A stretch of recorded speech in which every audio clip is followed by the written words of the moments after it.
Hello student, in our yesterday's class we have done here that what is the difference between our diet and our grandparents diet, and also what is the need of a proper या balanced diet. Today's topic will be proper food every child's right कि अच्छा खाना हर बच्चे का अधिकार होता है. It's right of every child. इसमें ये नहीं है कि कोई गरीब है या अमीर है तो जो गरीब है उसको खाना नहीं मिलना चाहिए और जो अमीर है उसको सब कुछ ही मिल जाना चाहिए. ठीक, उसी से रिलेटेड हम आज के लेक्चर में करेंगे. तो first one we will start with reading. You have read about two children की आपने जो कल किसके बारे में, कैलाश और रश्मि के बारे में जो पढ़ा. One is Kailash who does not like home made food and the other one is Rashmi who does not even get one proper meal of a day. की दोनों बच्चों के बारे में हमने क्या फ़र्क पढ़ा था कल, कि एक बच्चे के पास उसको खाना मिल रहा है लेकिन उसको वो पसंद नहीं है और दूसरे बच्चे को जो है वो मिल ही नहीं रहा है. About half the children in About half the children in our country are like Rashmi. They do not get enough food that they need to grow and develop properly. तो हमारी कंट्री में तकरीबन आधे से ज़्यादा या आधे बच्चे वो होते हैं जिनको जो रश्मि की तरह होते हैं, जिनके पास प्रॉपर खाना उनको चाहिए होता है लेकिन मिल नहीं पाता. ठीक है, these children are weak and sick. ठीक है, तो इस तरह के बच्चे ऑब्वियसली जब उनको खाने को नहीं मिलेगा तो क्या होंगे, वो कमज़ोर नज़र आएंगे. Often ill and poor health, इस तरह के बच्चे में देखने को मिल जाते हैं. But it is right of every child to get proper food. पर फिर भी हम यही कह रहे हैं कि हर बच्चे का यह हक होता है कि उसको पूरा खाना अच्छे से मिले. अब हम आगे पढ़ते हैं. एक छोटी सी स्टोरी है बेटा, ये किस एक लेडी की, गोमती की, जो इस सब से गुजरी है, जो उसने इस सब चीज़ों को देखा है. ठीक है, कैसे, read about this story in Kalahandi district of Orissa. Orissa की स्टोरी है और ये सच्ची स्टोरी है. ठीक है, सो ये किसकी स्टोरी है, Gomti 30 years old women.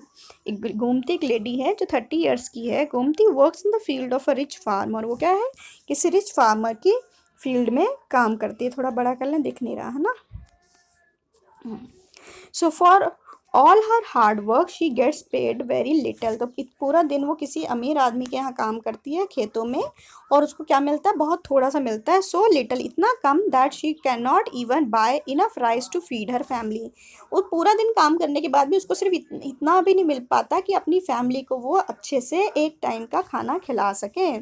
Some month she does not even get any work at all. और कुछ महीने ऐसे होते हैं बेटा, देखो जो अमीर लोग हैं खेतों में उन लोगों को कब लगाएंगे, जब उनको ज़रूरत होगी. जैसे कटाई का काम है, लगाने का काम है, तो वो तो कब है, जिन महीनों में उन काम की ज़रूरत है. अगर ज़रूरत नहीं है तो आप उनको नहीं लगाओगे. इट मीन्स कुछ महीने तो ऐसे भी होंगे जब उस लेडी के पास, गोमती के पास कोई काम ही नहीं होता. Then she has to eat leaves. तो जब उसके पास काम नहीं है, जब उसको मालिक खाने को नहीं देगा तो क्या खाएगी उन दिनों, वो क्या खाती है, leaves and roots from the jungle. तो वो जंगल से रूट्स, लीव्स जो उनको कुछ पता है कि कौन खा सकते हैं उनको वो खाती है. Gomti's children are weak with hunger and always sick. तो ऑब्वियसली जब उसकी मम्मा उनको अफोर्ड नहीं कर पा रहे हैं तो बच्चे कैसे होंगे, कमज़ोर होंगे. ठीक है, few years ago her husband died of hunger. कुछ साल पहले उसके हस्बैंड की भी डेथ हो गई थी. किस वजह से, बिकॉज ऑफ हंगर.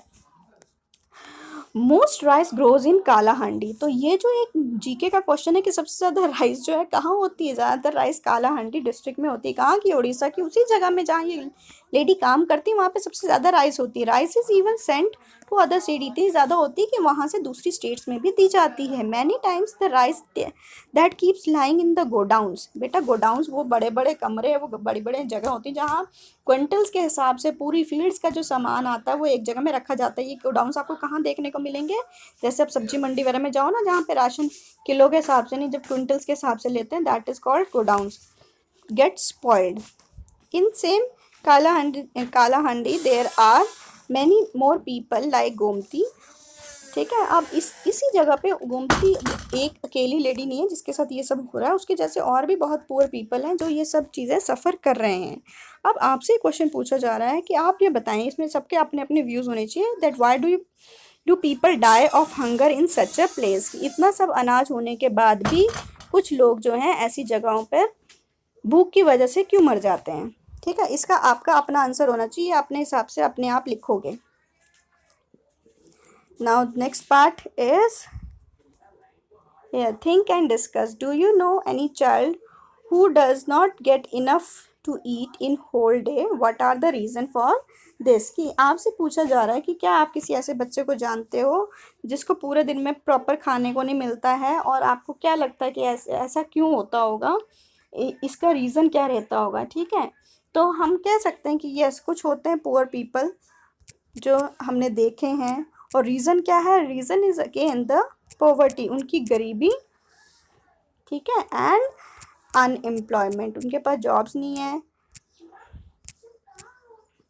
अनएम्प्लॉयमेंट, इस वजह से उनको वो खाने के लिए वो प्रॉपर चीज़ें नहीं मिल पाती। ठीक है, next part is, have you ever seen a godown where a lot of grains have been stored and where. तो अभी मैंने आपको बताया कि कहीं गोडाउन देखा है, तो आप कह सकते हो यस, कहाँ देखा है, मार्केट में देखा है या कोई मंडी में देखा है, किसी भी जगह का नाम आप लिख सकते हो।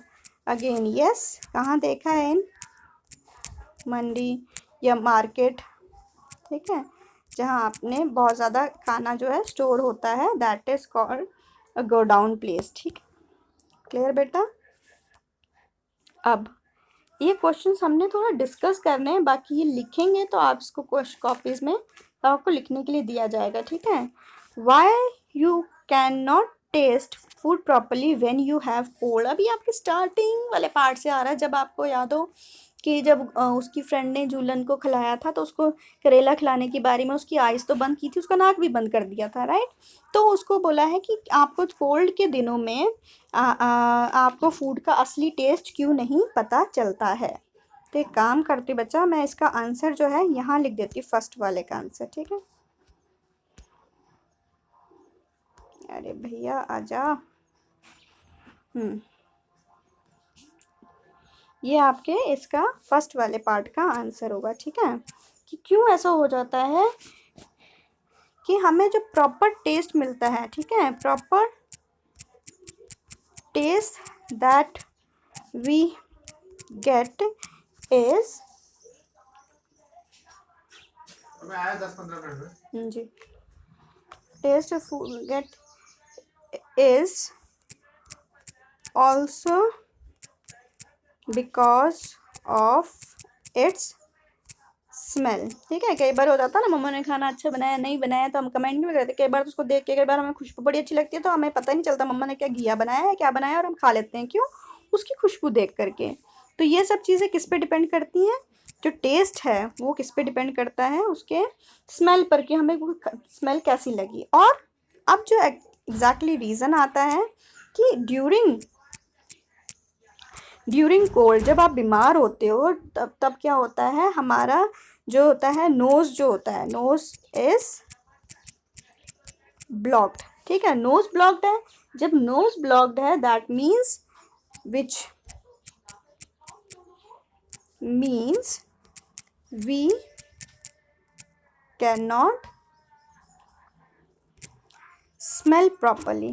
ठीक है, हम किसी चीज़ को स्मेल अच्छे से नहीं कर पाते, थोड़ा बहुत कर पाते हैं लेकिन अच्छे से नहीं कर पाते, और दैट इज़ वाई हमें उस खाने का टेस्ट भी पसंद नहीं आता। That is why we cannot taste, we do not, या we cannot taste the food properly. ठीक है, तो ये हमारे पूरे चैप्टर से रिलेटेड हमारा क्वेश्चन पूछा गया था कि सर्दियों के दिनों में हमें टेस्ट का क्यों नहीं पता चलता। वो उसका रीज़न ये रहता है बेटा कि उस टाइम पे हमारे जो है हमारा जो है खाना हमारे को लिए नहीं पता चलता, बिकॉज उस टाइम पे हमें जो है सर्दी हुई होती है, हमारा नाक बंद हो जाता है, तो हमें वो स्मेल नहीं आती, तो हमें उस टेस्ट का पता नहीं चलता। ठीक है, क्योंकि हमारे टेस्ट का एक रीज़न हमारा फूड भी होता है, फूड की स्मेल भी होती है। ठीक है, आप ये खुद भी फील करना बेटा कभी कि मम्मा ने ना अगर कुछ ऐसी चीज़ बनाई है लेकिन अच्छे से मसाले वसाले या कुछ ऐसी चीज़ ट्रिकी बना दिया, कि जैसे उसको करेले खिला दिए थे, बहुत टेस्ट में तो अच्छा है पर उसने शक्ल देख कर उसको नहीं खाया कि करेले बने इसलिए नहीं खाना है। ऐसी बहुत सी सब्जी होती है जिसको मम्मा हमारे को ट्रिक करके खिला देती हैं, कभी हम तब हमें नाक नहीं बंद करने पड़ते, पर फिर भी हमें मम्मा खिला देती। तो क्या हम उसको किसी चीज़ को देख के खाते हैं, किसी की स्मेल हम अगर हमें खुशबू अगर अच्छी लग रही है तो खा लेते, बाद में पता चलता है ओहो हमने तो बैंगन खा लिया, ओहो हमने तो कद्दू खा लिया, कुछ ऐसी चीज़ खा ली जो हम नहीं खाते हैं, ठीक है। ये सब चीज़ें हमारी उससे आती कि हमारी सारी सेंसेस एक साथ काम करते तब जाके हम किसी चीज़ को खा पाते हैं। हमारा नेक्स्ट क्वेश्चन है that is if we were to say that digestion begins in the mouth, how would you explain this right, ठीक है।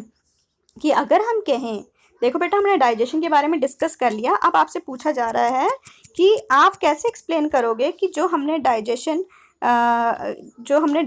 की है।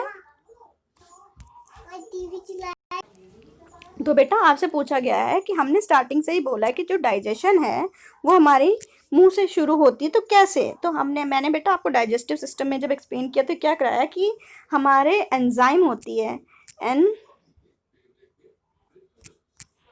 एंजाइम होती है कौन सी, सिलाइवरी अमाइलेज, ठीक है। सिलाइवरी अमाइलेज ये आपने उसमें पढ़ी थी, ठीक है। अगर आप ध्यान से उस वीडियो को दोबारा देखोगे तो आपको पता चलेगा सिलाइवरी अमाइलेज हमारे माउथ में एंजाइम होती है, ठीक है, इज इन सलाइवा कह लो या फिर इन the mouth, is in saliva, ठीक है। जो क्या करती है, विच, क्या पढ़ा था हमने, विच ब्रेक्स द फूड, ठीक है, विच ब्रेक्स द फूड या फूड का जो लार्ज मॉलिक्यूल्स होते हैं, food which breaks the food into small particles, ठीक है, पार्टिकल्स कह लो या स्मॉल पीसेस कह लो, ठीक है। जो हमने क्या पढ़ा था कि सलाइवा के अंदर सलाइवरी माइलेज होती है जो हमारे बड़े जो भी हम खाते हैं उसको छोटे छोटे टुकड़े कर देती है, ठीक है। इससे क्या होता है, इसकी वजह से जब ये हमारा खाना जो है पीसेस है, इसकी वजह से जो होता है जब ये खाना this food when reaches this, ये जो छोटे छोटे फूड वाला खाना जो होगा ना, तो ये दिस फूड व्हेन रीचेस, हमारा लास्ट पार्ट कौन सा था, रीचेस द इंटेस्टाइन, ठीक है। कहाँ से होता है, वे स्टमक से होते हुए जब ये इंटेस्टाइन में पहुंचता है, तो जब इंटेस्टाइन में पहुंचता है then this food when reaches intestine gets easily absorbed, absorb का मतलब होता है सोख लेना, एब्जॉर्ब्ड, ठीक है। एब्जॉर्ब का मतलब सोख लेने का मतलब ये नहीं कि अंदर पानी और स्पंज से हमने सोख लिया, इधर एब्जॉर्ब का मतलब है कि जो फूड के छोटे छोटे पार्टिकल हैं जो एनर्जी में फॉर्म हुए हैं वो उसको कौन एब्जॉर्ब कर लेता है, हमारी बॉडी एब्जॉर्ब कर लेती है, इंटेस्टाइन उसको एब्जॉर्ब कर लेती है, ठीक है। इसीलिए हम कहते हैं कि when food is chewed well, then the digestion is well, then digestion is good या well कह सकते हैं, ठीक है, digestion is well, and so we can say that digestion begins at, ठीक है। सो हम क्या कह सकते हैं, so we can say that digestion begins at mouth. तो ये तो स्टार्टिंग से ही हम पढ़ते आ रहे हैं बेटा, सीधा तो आपने जो भी आप पूरा आप गावा खा रहे हो या एप्पल खा रहे हो, कोई आप बाइट ले रहे हो, पूरा का पूरा अगर आप उसको स्वॉलो करने की कोशिश करोगे तो आप देखना वो आपसे स्वॉलो भी नहीं होगा, वो जब तक टूटेगा नहीं तब तक वो अंदर नहीं जाएगा, और टूटने के बाद वो जब अंदर जाता है तभी वो हमारा जो माउथ उसको हेल्प कर रहा है, उसके बाद ही हमारी जो है जो हमारी बॉडी का जो क्या बोलते हैं उसको स्टमक उसमें हेल्प करती है, फिर हमारी इंटेस्टाइन, ये सारे मिल करके हमारे फूड की डाइजेशन में हेल्प करते हैं। सो बेटा इसके साथ आपका ये लेसन फिनिश हो रहा है। अब आपका एक पार्ट यहाँ पे कि वाई डू यू, यहाँ पे मैंने आपसे क्वेश्चन पूछा था ना कि आपको क्यों लगता है कि पीपल ऐसी जगहों पे भी भूखे रह जाते हैं जहाँ पे बहुत खाने को, ये इसलिए होता है क्योंकि आजकल जो मटीरियलिस्टिक वर्ल्ड है मेरे ख्याल से, ठीक है, हम सब अपने में इतने गुम होते हैं कि हमें साथ वाले का पता नहीं होता, हम ये फील ही नहीं करते कि हाँ साथ वाले को भी ज़रूरत होगी तो चलो अगर हमारे पास है तो हम दे देते हैं, नो, हम ये देखते हैं कि हमें मिल गया वेरी गुड, खा लो खुश हो जाओ, और चाहिए और मिल जाए, और दूसरे के लिए हम सोचते ही नहीं है। इस वजह से जो है वो बेचारे जो खाना होते हुए भी वो खाना फेंक देते हैं। ठीक है, उस रीजन में इतना गोडाउंस में बचा है, खराब हो गया, उसको फेंक देंगे, लेकिन उन बेचारे भूखे लोगों को नहीं देंगे टाइमली, जिनको शायद अगर वो दे देते तो उनके बच्चे भी अच्छे से खा पी लेते। तो this is all depends upon the mentality of the people, कि वो किसी को देना नहीं चाहते। ठीक है, अब आपका इस लेसन तो इसमें कंप्लीट होता है। आपको कोई डाउट है तो आप पूछ सकते हो। अगेन मैं अगर आपको पूरा लेसन आपको क्वेश्चन आंसर्स में भेजूंगी, तो देखो बेटा, हमने एक एक करके सारे क्वेश्चंस कर लिए हैं, और यही सारे क्वेश्चन जब आपके पास आते हैं तो ये 33 32 बन जाते हैं। फिर आप बोलते हैं मिस ये बहुत ज़्यादा हो गए। तो ये सारे क्वेश्चन इसलिए दे देती हूँ कि आपको पढ़ने को आ जाए। अब आपको सारे नहीं लिखने पड़ेंगे, बिकॉज सारे आपको इन वीडियोस में मिल जाएंगे। मैंने सबके आंसर्स आपको प्रोवाइड किए हैं। अगर आप लोगों के पास बुक्स हो तो जब आप इन वीडियोस को पढ़ो या देखो तो आप उनके आंसर साइड बाय साइड अपनी अंडरस्टैंडिंग के लिए अपनी बुक में लिखते रहो, ताकि पेपर में चाहे मैं आपको 10 क्वेश्चंस लिखवाऊँ, 5 क्वेश्चंस लिखवाऊँ, लेकिन आपको नॉलेज अपने पूरे लेसन की होनी चाहिए। And that is much more important, because now you are in 5th standard, और now you can't say that miss ने ये क्वेश्चन नहीं करवाया, मिस ने पेपर में कैसे दे दिया। if that chapter is from that question is from the chapter, then you are supposed to answer that question. that should be your mentality कि हाँ मुझे ये आंसर आना चाहिए, क्योंकि ये लेसन एक बार क्लास में हो गया। Clear? Now take care and god bless you बच्चा एवरीवन।